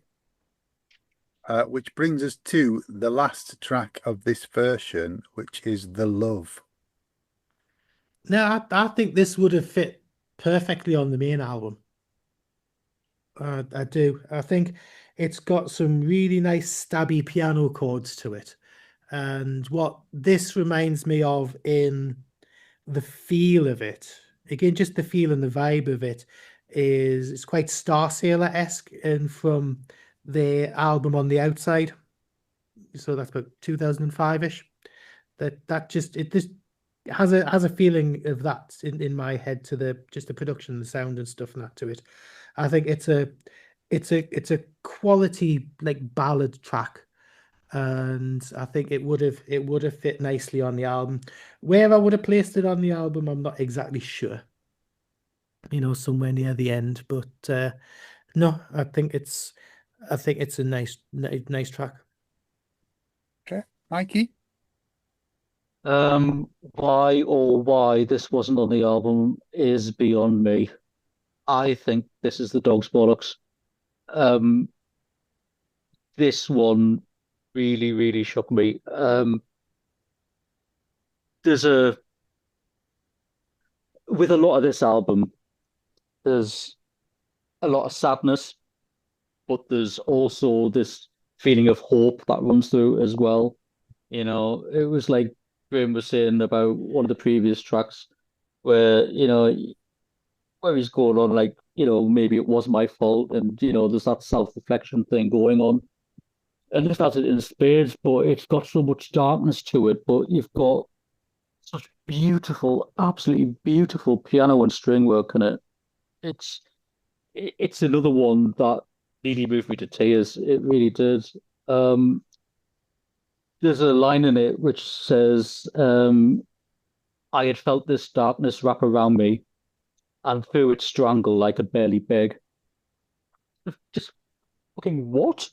How do you write shit like that? It is absolutely wonderful. And there's like layers of backing vocals going on, which just prop the whole thing up. It's almost, and don't take this the wrong way, but it's almost got a hymn-like gospel vibe to it. Yep, totally. It's honestly, I was gobsmacked. I was gobsmacked that this was bonus track material or EP material. If this is their throwaway stuff, my God, I would hate to Is that see not what. about when it was finished, though? Is that Well, why maybe- it was on the maybe- EP because it finished at a different time? I think so. There's also I think this was. I'll let you do your piece, and then I'll say what I think I'm thinking. Okay. Yeah.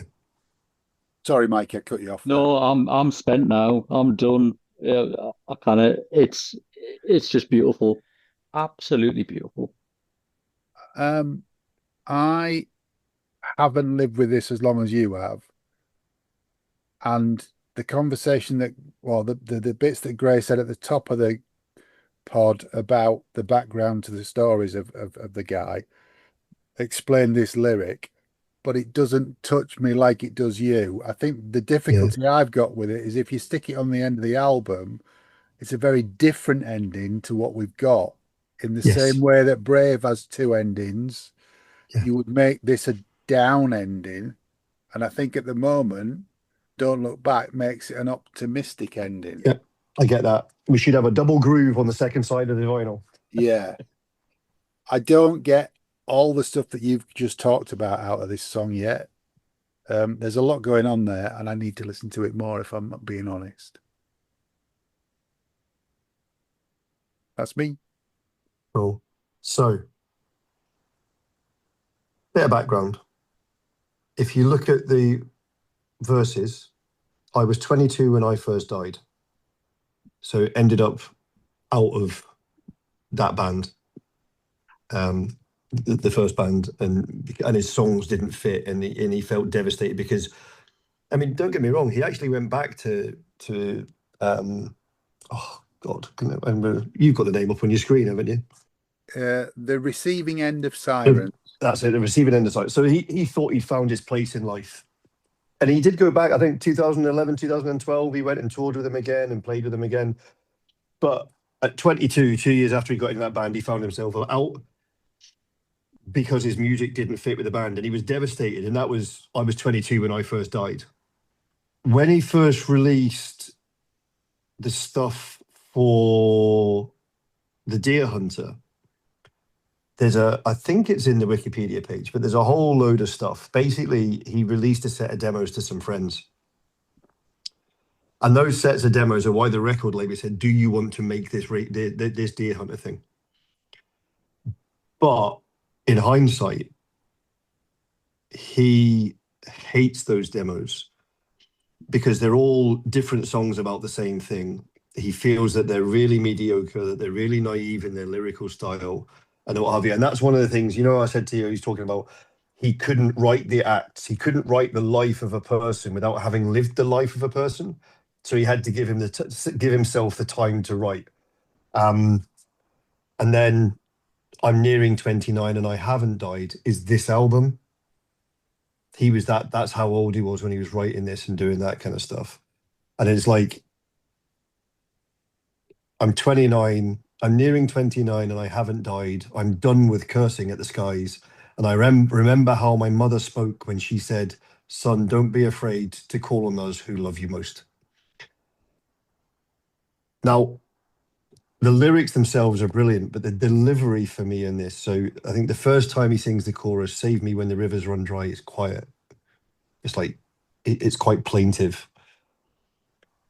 The next time he delivers it, he is breaking his heart. He's putting everything into it. And it's that kind of full-on soloist in a gospel choir, giving it big licks, God help me, that kind of stuff.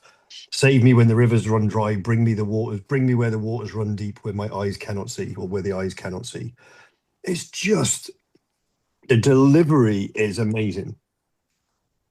But I couldn't have had this on the album with Don't Look Back at the end of the album, because it would have been one or the other. And I think this would have been too much of a down for it to be the lost song. Having said that, this is my favorite song of the 15. Okay. I just adore this song. Right. Well, it was as we said at the top of the pod, it was remixed and slightly re-recorded. I think you said, great. Yeah, there's some of the parts were re-recorded. Yeah, and they put all, or he put all 18 tracks on that disc. Then, so those so that's got the whole of the Migration 6 tracks tracks from the Migrations Annex EP are all on there in a completely different running order.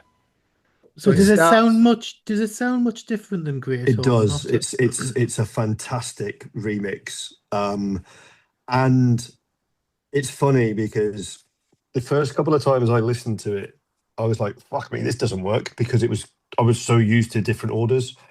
I think the running order of Migrant Returned is better. I do, however, think having all 18 tracks on it dilutes the impact of the 12-song album. Because you know how you said, yeah, you know how I think you all said at some point, well, we've had this in the album already, we're getting more of the same. And I think where the 12-song album, there was an impact to nearly every track. When you add the annex, and I think I can see now why they had to say, right, okay, let's not do it all in one originally, because it was more of the same. It wasn't as impactful, what have you. And I think while it sounds better, and I like the running order of the original album, having all 18 in one for me is a stretch. Okay. But the splatter vinyl is gorgeous. It does end with The Love now. Yeah. But Don't Look Back is track 15, and then you've got 3 more tracks after it again. Yes, yeah. But it starts very differently. It starts with An Escape and Girl and Let Go. That's a much better opening, I think, for me personally. But it is, and I think because of that, and because of where Bring You Down and Whisper are, I think they work far better in the album. Oh, well, yeah, I think I said that when we were talking about Whisper. It just was too much too soon at the top of the album for me. You move it further back, then it changes the context of it completely. Yeah. Anyhow, I'll have to give it a try. This record, haven't we? Were there any touring going on about this? Gray, that you're aware of? Yeah, he did, and he did. I think he'd done a couple of tours, like joined tours with other bands and what have you for the first couple of acts, and he did his first solo band tour. I can't remember if the first solo tour or Deer Hunter tour headlining was Act 3 or if it was Color Spectrum. I think it was Act 3 because Color Spectrum, they were able to play the whole of Color Spectrum live and record it and all that kind of stuff. There was touring for this, but I've had tickets to see them 3 times and never managed to see them, either because the shows have been cancelled or I've been sent away somewhere. I had tickets to see them this month. No, last month. I had tickets to see them last month, and Casey posted about a month before the tour to say, look, I've not finished the new album. I intend to finish the new album before I go on tour so that I've got something new to tour. And we're like, fuck. So he's pushed the dates back 12 months. So the next tour is September, October next year. So I've got my tickets. What, September? Next year, yeah. Oh, okay. Hope they're doing Clash with a certain other beat combo that we're September going to see year next would be good, September. wouldn't it? Yeah. When next September is it? See, it's the start of the month. 20s. The 20s. Oh, good. Good. Yeah, that won't clash at all. Yes. What the hell is on the sleeve? What is the image of? So it's a person with what looks like a bedside table with a turkey on his head, I think. I'm not sure. I fucking can't make my mind up. Okay. I've no idea. Yeah. I've got It looks it. like one of your fever dreams. Yeah, well, I don't know. I have no idea what it's for. I don't know what it's meant to symbolise.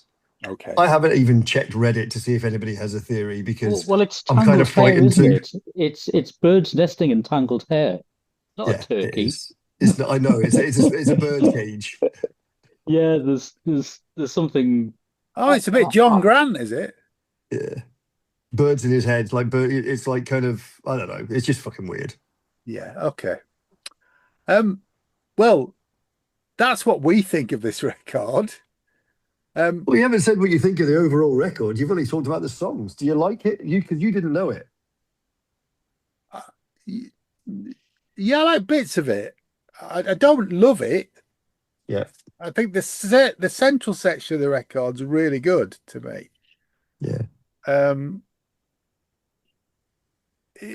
It's taken, but pretty much, I'm afraid I'm getting a bit of a reputation for saying this, but it's taken a good 3 or 4 plays for things to start jumping out at me. Isn't that most people's experience with Marillion now? Yeah. Oh yes, possibly. even fans. Possibly, and I think there are records in the Marillion catalogue that I didn't like first. My favourite Marillion album, I didn't get it. Everybody who listens to this podcast knows I didn't get Brave initially, but it's my favourite Marillion record. But you spend the time with them, don't you? You do, and I spent the time with this, and you want it to be something. I think it's a really interesting record. This. It's not floored me, but I will go into the back catalogue because the bits that I listen to from other albums, he's quite eclectic, isn't he? So he is, yeah. I mean, he's sound got, very different. So I might have I'll have a dig through. Yeah, Mike, because he's got. Sorry, he's got. I mean, when you say eclectic, obviously you've got the acts, you've got the color spectrum, which is basically 10 albums in a or 10 EPs in a single release. You've got this, which is standalone. You've got acts 1 to 5. He was meant to do act 6. He's never done it yet, but he has said act 6 will not be an album; it will be some other form of media. Then he's got the Antimized stuff, so the indigo layers and all that kind of stuff. So it's another concept that he started now. Well, he's also did that come out 2 years ago first? Yeah. And then he's also got stuff that's called Honorary Astronaut, which is kind of more of a poppy, disco-y, punky type stuff that he does. Yeah, I did click on one of those tracks and thought I'd got the wrong thing. Actually, It is that different. It is that really different, weird. yeah. Really, Yeah. But then the second track on that release was more like I was expecting it to be. I don't know. Yeah. Mikey, what's your overall opinion of this record? I just think it's absolutely wonderful. I really do. There's been 3 pods that we've done, which have either surprised me entirely or made me want to know more. And those have been The Cure's Disintegration, Toy Matinee's Toy Matinee, which is still almost number one for new discoveries. But this one's just pipped it. Really? Yeah, there is nothing, not one track on this album that I don't like. I just honestly, I think it's absolutely wonderful, start to finish. And I will be playing it lots and lots and lots in the future. I expect to see a photograph on our chat of you having the American splatter Splatter vinyl. vinyl. It may yet happen. It may yet happen. Greg, what's your view of this? I really enjoyed it. I mean, it took us a while, like you, to get into it. But to be fair, this would have fit perfectly as a new release in my record collection, 10, 15 years ago. Yeah. Well, and that's when it was released. It's a lot like a lot of. I mean, as I've compared it to a lot of bands and stuff like that, but it's a lot like a lot of bands that I've listened to over the years. That because I like me indie pop and I like me stuff like that, me indie rock and that from back in the day. Yeah. So yeah, and I think I'm going to definitely give the remix a look. And I think one thing that will definitely get John to look into their back catalogue, because if you look at the band's Wikipedia page, the first line is the Deer Hunter American progressive rock band. Yeah, but then not to me. This is not. Do not come to this expecting prog rock, because it's not prog rock. No. Not prog rock. I mean, just a word of warning. They put out an EP in June called the North American EP, and if you play track 1, it's called Magic Beans. You're gonna think, what the fuck have I just clicked? Because it's nothing like we've just talked about. It's nothing like anything he's ever done. It's bonkers. So, I mean, I'm going to be honest. The Antimai stuff, the second sort of story arc that he started, I kind of struggle with a little bit, because it's all kitchen sink.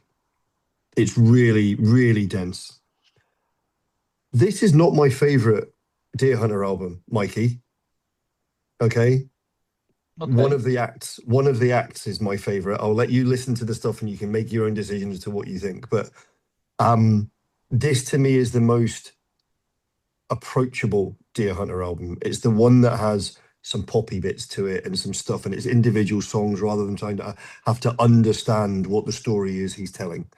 And that's why I chose it, because I love the band. I love this album. I mean, you might not have guessed that, but I love this album, but it's far from my favorite Deer Hunter album. Okay. But I highly recommend it to anyone who would like to appreciate good music. Okay. Well, we've talked about it lots. We'd love to know what you think of this record if you played it. Please join our Facebook group, Planet Music, and join the discussion there. If you like what you've heard, please like and subscribe to our Spotify channel, and you'll get more quality discussion like this. The picks that we've got for the next few podcasts are quite eclectic, so hopefully there'll be something that piques your interest. Super Wombling. Yeah, it's coming, still coming. But all that remains to be said is thank you very much to Graham Tennick.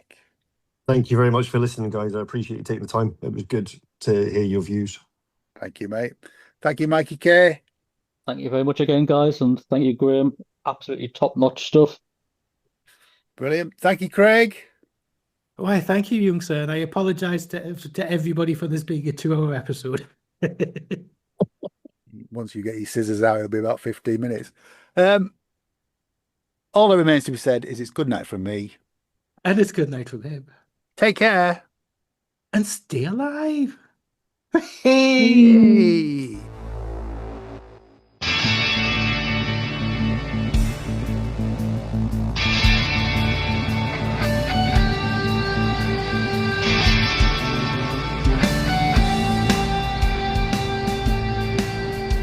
Thanks for listening to Planet Music from the makers of Planet Marzipan. If you like what you've heard, please like and subscribe, and maybe even join our Facebook discussion group. You can contact us at planetmarzipanpodcast@gmail.com.